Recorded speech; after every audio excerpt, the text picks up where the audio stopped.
প্রিয় বন্ধুরা, আসসালামু আলাইকুম ওয়া রাহমাতুল্লাহি ওয়া বারাকাতুহু। আমি আজ আমার এই ভিডিওতে ইসলামের পঞ্চম স্তম্ভ হজ সম্পর্কে জানাতে এসেছি। তো হজ সম্পর্কে বিস্তারিত জানানোর আগে আমরা আরেকবার জেনে নিই ইসলামের 5টি স্তম্ভ কি কি।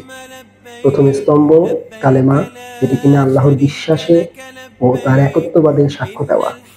দ্বিতীয় স্তম্ভ নামাজ, তৃতীয় স্তম্ভ রোজা, চতুর্থ স্তম্ভ যাকাত এবং পঞ্চম স্তম্ভ আমাদের আজকের আলোচনা বিষয়বস্তু হজ।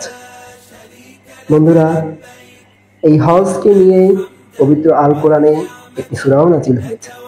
সূরাটির নাম সূরা আল হজ। এর আয়াত সংখ্যা 78টি এবং এই সূরার 27তম আয়াতে এর নামকরণ করা হয়েছে এবং এটি কোরআনের 22তম সূরা। বন্ধুরা, আমাদের মনে প্রশ্ন আসতেই পারে, কোরআনে তাহলে হজ সম্পর্কে কতবার বলা হয়েছে?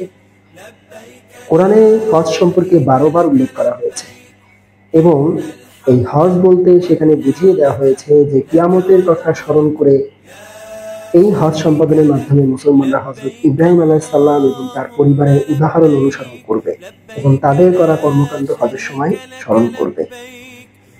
বন্ধুরা, এবার আসা যাক হজের ফরজ, ওয়াজিব এবং সুন্নত সম্পর্কে। সবার প্রথমে আমরা হজের 3টি যে ফরজ সেই 3টি একটু জেনে নিই। নাম্বার 1, ইহরাম বাঁধা। নাম্বার 2, জিলহজ মাসের 9 তারিখ সূর্য হেলার পর থেকে ঈদুল আজহার দিন সুবে সাদিক পর্যন্ত যে কোনো সময় আরাফার ময়দানে অবস্থান করা। এই সময়ের মধ্যে অতি অল্প সময়েও আরাফার ময়দানে অবস্থান করলে ফরজ আদায় হয়ে যাবে। নাম্বার 3, আরাফায় অবস্থানের পর কাবা শরীফে 7 বার চক্কর লাগানো। বন্ধুরা, এবার আসা যাক হজের ওয়াজিবগুলো সম্পর্কে। নাম্বার 1, সামান্য সময়ের জন্য হলেও মুজদালিফায় অবস্থান করা। এর সময় হলো জিলহজের 10 তারিখ সুবে সাদিক থেকে সূর্যোদয় পর্যন্ত এবং এটি বলা হয়েছে সূরা বাকারাতে আয়াত 198। নাম্বার 2, সাফা মারওয়ায় 7 চক্কর লাগানো। নাম্বার 3, যথাসময়ে রমি করা, অর্থাৎ শয়তানকে পাথর মারা। এটি মুসলিম শরীফে এসেছে হাদিস 2286 নম্বরে। নাম্বার 4, তামাত্তু ও কিরান হজকারীরা দমে শকর তথা হজের কোরবানি করা। নাম্বার 5, হারামে কোরবানির দিনসমূহে মাথা মুন্ডানো বা চুল ছোট করা। এটি মুসলিম শরীফ, বুখারী হাদিস শরীফ সবগুলোতেই বলা আছে। নাম্বার 6, মক্কাবাসী ছাড়া অন্যরা তাওয়াফে সদর তথা তাওয়াফে বিদা করা।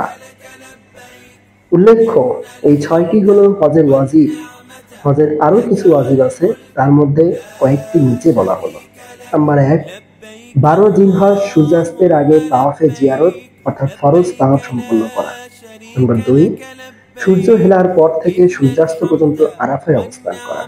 নাম্বার 3, তাওয়াফ অবস্থায় অর্থাৎ হাদসে আকবার ও আসগার তথা ওযু বা গোসল ফরজ হয় এমন অবস্থা থেকে পবিত্র ও পরিচ্ছন্ন থাকা। পরবর্তী যে নাম্বারটা আছে তা হচ্ছে প্রত্যেক তাওয়াফের পর 2 রাকাত নামাজ আদায় করা। এরপরে আছে কিরান ও তামাত্তু হজকারী ধারাবাহিকতা বজায় রেখে 3টি কাজ করা। নাম্বার 1, রমি। নাম্বার 2, কোরবানি এবং নাম্বার 3 হলো। বুঝতে পেরেছেন এবার? তাহলে এই কিন্তু কোরবানির কথা এখানে বলা হলো। এর পরবর্তী কাজ সতর ঢাকা। তারপরের কাজ তাওয়াফের সূচনা হাজরে আসওয়াদ থেকে করা। তো এই ছিল হজের ওয়াজিব সমূহ। এবার আসা যায় হজের সুন্নাত সমূহ। নাম্বার 1, ইহরাম বাঁধার সময় গোসল বা ওযু করা এবং শরীরে সুগন্ধি মাখা। এটি তিরমিজি হাদিস এবং মুসলিম হাদিস থেকে আমরা জানতে পারি। নাম্বার 2, নতুন বা পরিষ্কার চাদর পরা। সাদা হলে খুব ভালো হয় এবং এটি উত্তম। নাম্বার 3, ইহরাম বাঁধার আগে 2 রাকাত নামাজ আদায় করা। এটি মুসলিম হাদিস শরীফ থেকে নেওয়া হয়েছে। নাম্বার 4, বেশি বেশি তালবিয়া পড়া। এটিও মুসলিম হাদিস থেকে নেওয়া হয়েছে। নাম্বার 5, মক্কাবাসী ছাড়া অন্যরা হজে ইফরাদ বা কিরান করাকালীন তাওয়াফে কুদুম করা। নাম্বার 6, মক্কায় থাকাকালীন বেশি বেশি তাওয়াফ করা। নাম্বার 7, ইস্তিবা করা, অর্থাৎ তাওয়াফ শুরু করার আগে চাদরের এক দিককে নিজের ডান বাহু নিচে রাখা এবং অপর দিককে বাম কাঁধের ওপর পেঁচিয়ে দেওয়া। তিরমিজি শরীফে এ সম্পর্কে বিস্তারিত বলা আছে। নাম্বার ৮, তাওয়াফের সময় রমল করা।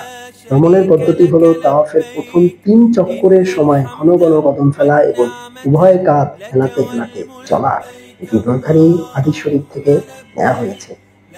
এবং নাম্বার ৯, কুরবানির দিনসমূহে মিনায় রাত যাপন করা। বন্ধুরা, আমি আজকের এই ভিডিওতে হজের ফরজ, ওয়াজিব এবং সুন্নাতগুলো সম্পর্কে বিস্তারিত আলোচনা করেছি। আমরা সামনেই আমাদের হজ, আমরা এই হজে যদি কেউ যেয়ে থাকি এবং আমার এই ভিডিও যদি সেখান থেকে কেউ শুনে থাকেন, তাহলে আমার অনুরোধ থাকবে আপনারা এই নিয়ম কানুনগুলো অবশ্যই মেনে হজ আদায় করবেন। এর কোনোভাবেই এদিক সেদিক করা যাবে না, কারণ হজ ইসলামের পঞ্চম ভিত্তি এবং এই ভিত্তিকে আমরা যদি প্রতিষ্ঠা করতে পারি তাহলে আমাদের ইহকাল এবং পরকাল দুই কালেই আমরা সমানভাবে আল্লাহর আনুগত্য পাবো। সবার জন্য দোয়া থাকলো, হজ সবার ভালো হোক। আমরা যারা হজ করতে পারিনি, আল্লাহ আমাদেরকে হজ একদিন না একদিন কবুল করুন, এটাই আমার আজকের চাওয়া থাকবে। সবাই ভালো থাকবেন, মহান আল্লাহর আনুগত্য আমরা স্বীকার করে আসেন এবং ইসলামকে সারা বিশ্বে প্রচার করি, কারণ ইসলামই হচ্ছে সেই শান্তির ধর্ম যা সারা বিশ্বে শান্তি প্রতিষ্ঠা করতে পারে। ভালো থাকবেন সবাই, মহান আল্লাহর রহমত নিয়ে সবাই ভালো থাকবেন, এতটুকুই আমার দোয়া। আল্লাহ হাফেজ। আসসালামু আলাইকুম ওয়া রাহমাতুল্লাহি ওয়া বারাকাতুহু।